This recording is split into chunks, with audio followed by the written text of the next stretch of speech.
दोस्तों, आज की डिबेट बहुत ही मज़ेदार होने वाली है क्योंकि एक बार फिर कांग्रेस की प्रवक्ता सुप्रिया श्रीनेत और बीजेपी प्रवक्ता प्रेम शुक्ला जी आमने सामने आ गए हैं।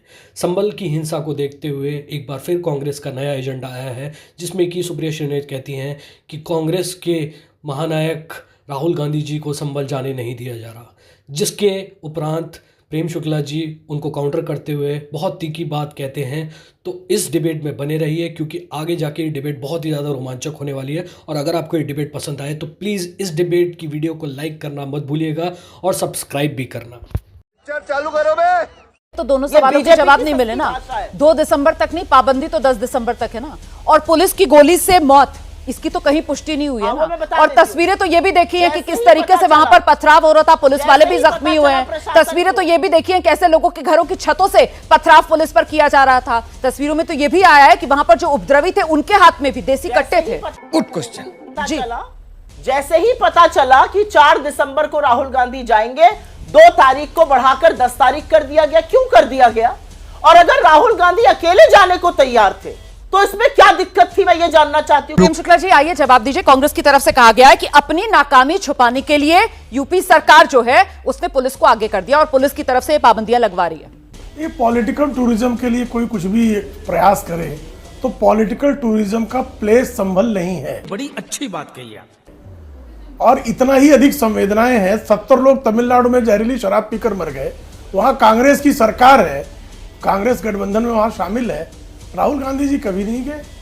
संदेश खाली में महिलाओं पर बलात्कार हुआ, श्रीमान राहुल गांधी श्रीमती प्रियंका वाड्रा कभी नहीं दिखाई दी। बेशर्मो शर्म करो शर्म। कांग्रेस के एक पार्षद की बेटी के साथ लव जिहाद करके उसकी हत्या कर दी गई, उसकी संवेदना कभी कर्नाटक में व्यक्त करने श्रीमान राहुल गांधी नहीं गए। कर्नाटक में वक्फ बोर्ड के लोगों ने किसानों की जमीनें कब्जा करने का अभियान चला रखा है, उन किसानों से कभी संवेदना व्यक्त करने नहीं गए। संवेदना सिर्फ वहां हो सकती है जहां पर इनको फोटो अपॉर्चुनिटी मिला। और समझ रहे हो ना, ये अकेले हमारा आरोप नहीं है भाई। श्रीमान रामगोपाल यादव समाजवादी पार्टी के प्रधान महासचिव हैं। उन प्रधान महासचिव ने भी इसको फोटो अपॉर्चुनिटी का और कहा कि संसद में तो संभल के इश्यू पे खड़े नहीं होते ये। और जब वहां पर न्यायिक जांच के आदेश हैं तो न्यायिक जांच जारी है, उसका परिणाम आने दीजिए। और अगर आपको लगता है कि आपका संवैधानिक अधिकार है तो संवैधानिक अधिकार का आपके हनन हो रहा है, तो ऐसी स्थिति में आप संवैधानिकता सिद्ध करने के लिए आप अदालत जा सकते हैं, अदालत से आदेश ले लीजिए। ये हुई ना बात। मैं इस पर उत्तर जवाब प्रदेश सरकार ने संभल में बाहरी लोगों के प्रवेश को रोक रखा है, तो इस पर जो है हमारा संवैधानिक अधिकार, क्योंकि संविधान जो है बिना पढ़े सबसे अधिक समझ में राहुल गांधी की ही आता है। ठीक है सुप्रिया श्रीनेत, संवैधानिक अधिकारों का अगर हनन हुआ है नेता विपक्ष का, तो क्या अदालत का दरवाजा कांग्रेस की तरफ से खटखटाया जाएगा, जिसका जिक्र अभी प्रेम शुक्ला कर रहे थे? और संवेदनाएं, वो कह रहे हैं काल समय परिस्थिति के हिसाब से कांग्रेस की संवेदनाएं जागती हैं, ऐसा क्यों है? बोल असल में क्या है ना कि संवेदनाएं तो मणिपुर में भी जगी और 3 बार राहुल गांधी मणिपुर हो आए, अपनी भारत जोड़ो न्याय यात्रा भी मणिपुर से शुरू करी। वही मणिपुर जो पौने 2 साल से जल रहा है, लेकिन हमारे जो प्रधानमंत्री हैं उनके पास टाइम ही नहीं है मणिपुर जाने का। ग्रीस, लंदन, कीनिया, जाने कहां नाइजीरिया पाइजीरिया सब जगह घुमाएंगे, बस एक मणिपुर नहीं जाएंगे। संवेदनाएं तो ये भी है, देखिए बोलने दे। संवेदनाएं तो ये भी है कि लखीमपुर नरसंहार में बेटे को बचाने की पूरी कोशिश करी, मुख्य अभियुक्त के पिता को मंत्री बनाए रखा। संवेदनाएं तो ये भी है कि कुलदीप सिंह सेंगर को तब तक नहीं गिरफ्तार किया गया जब तक इलाहाबाद हाईकोर्ट ने आदेश नहीं दिया। तो मेरा मुझ संवेदनाओं पर मत खुलवाइए। प्रधानमंत्री जिस दिन मणिपुर चले जाएंगे हम संवेदनाओं पर चर्चा करेंगे। हमारे मतलब आपको मत सिखा। चल, पॉलिटिकल टूरिज्म जैसे शब्द उस जगह के लिए मत इस्तेमाल करिए जहां पर 5 किसी घर के चिराग बुझ गए हों, क्योंकि वो आपकी राजनीति को सूट करते हैं। रोमाना जी, बड़ी जिम्मेदारी से एक बात कहना चाहती हूँ और ये कहकर अपनी बात खत्म करती हूँ। अच्छा, एक जमाना था अगर सरकार के कार्यकाल में दंगा हो जाता था तो उसके ऊपर धब्बा लग जाता था, लोग नैतिक जिम्मेदारी मान के रिजाइन कर देते थे। आज जमाना उत्तर प्रदेश और बीजेपी ने मिलकर देश में यह बना दिया है कि अगर आपकी सरकार में सांप्रदायिक दंगा हो रहा है तो उसको तगमे की तरह पहनकर, उसको मेडल की तरह पहनकर घूमा जा रहा है। शर्म नहीं आ रही है आप लोगों को? देश को क्या बनाने पर तुले हुए हैं आप लोग? ये असलियत है। तेरी औकात मैं दिखाता हूं तुझे, देख। प्रेम शुक्ला जी 30 सेकंड का समय आपको जवाब देने के लिए, उसके बाद बाकी मेहमानों का रुख कर रही हूं। आइए जी। 10,000 सिखों का नरसंहार करने वाली नृशंसता के लिए राजीव गांधी बेशर्म थे कि उन्होंने त्याग पत्र नहीं दिया। राजीव गांधी को बेशर्म कहने के लिए धन्यवाद।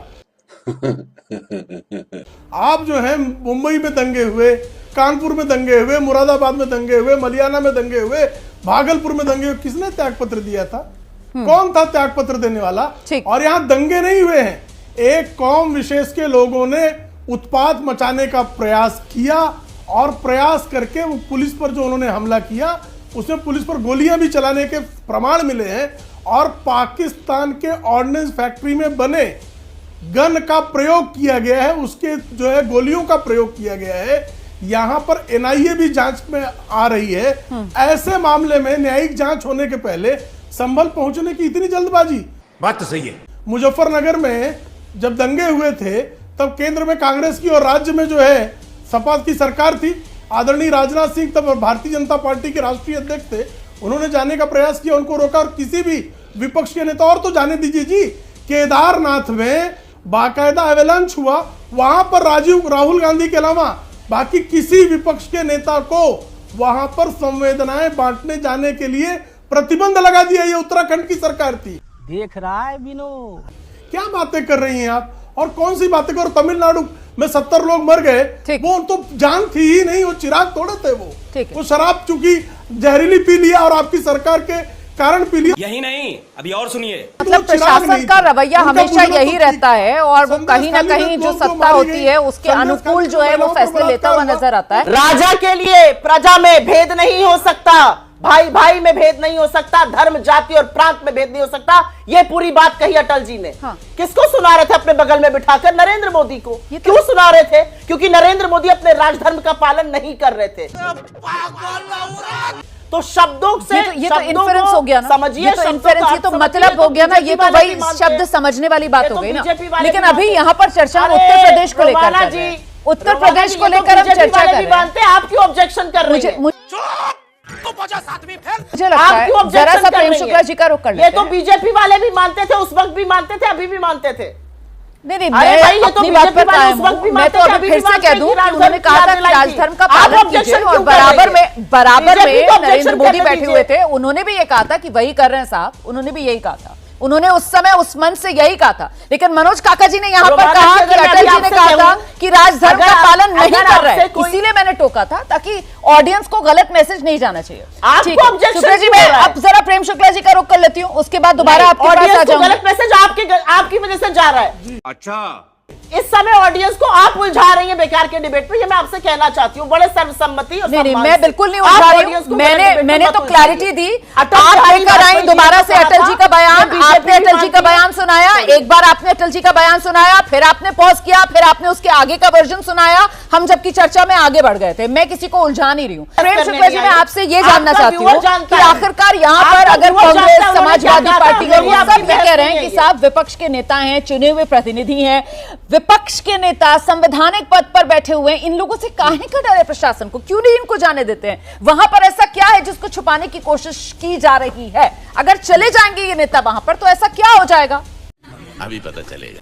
मुझे बताइए ना, उत्तराखंड में क्या हो जा रहा था कि वहां जो है प्रशासन, वहां पर आए बादल फटने के बाद भयंकर प्राकृतिक आपदा आई तो क्या छुपाना चाह रही थी सरकार? जरा सुप्रिया जी कृपा करके पता लगा के बता दे क्या छिपाना था। और राजधर्म का पालन तो राजीव गांधी ने नहीं किया था। जब 10,000 सिखों के नरसंहार पर राजीव गांधी ने अत्यंत जो है घृणित बयान दिया था, जब उन्होंने कहा था कि जब बड़ा पेड़ जो है गिरता है तो धरती हिलती है। इससे अधिक घृणित बयान भारतीय लोकतंत्र के इतिहास में 10,000 सिखों के नरसंहार के बाद किसी भी प्रधानमंत्री का, किसी का भी राजधर्म के पालन करने वाले व्यक्ति का नहीं रहा है। अरे बाप रे, ये तो धोती खोल रहा है। मलियाना में किस तरह से कांग्रेस के शासनकाल में निर्दोष नागरिकों की हत्या करके उनकी लाशों को नहर में फेंक दिया गया था, ये किसी से छिपा नहीं है। भागलपुर में कांग्रेस के शासनकाल में किस तरह से निर्दोष नागरिकों की हत्या करके उस पर बैंगन की खेती कर दी गई थी।